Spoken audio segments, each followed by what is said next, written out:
IFM News. IFM News. IFM News. Lokal. Nakasaganay ti Schools Division of Ilocos Norte iti alternative delivery mode iti panagklase ra iti ubing no adday iti didigra ang mapasaran kang runaan iti bagyo.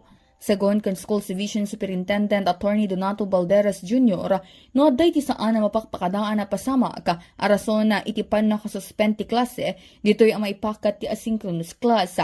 Inlawlawag na insigida nga adaray ti materyales sa maarama tapno diretso ti panagklase dagiti estudyante. Nakasagana kami ma'am, ngamin dito yung Ilocos Norte Division, aday imamatch mi dayjay classroom instruction iti asynchronous. So kaya nasaon no ada iti unforeseen event kuno nyadta nga baka suspendyan ti klase ket hanlaket na dagsen wenno hanlaket nga grabe may allow tay ti asynchronous adda nga sigud iti maited kinyada nga materials. Tapno dire-diretso lang ta iti academics.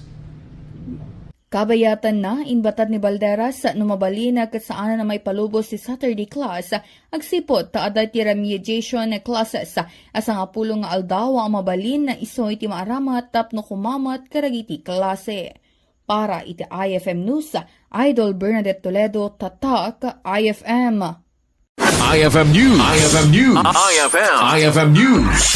Lokal.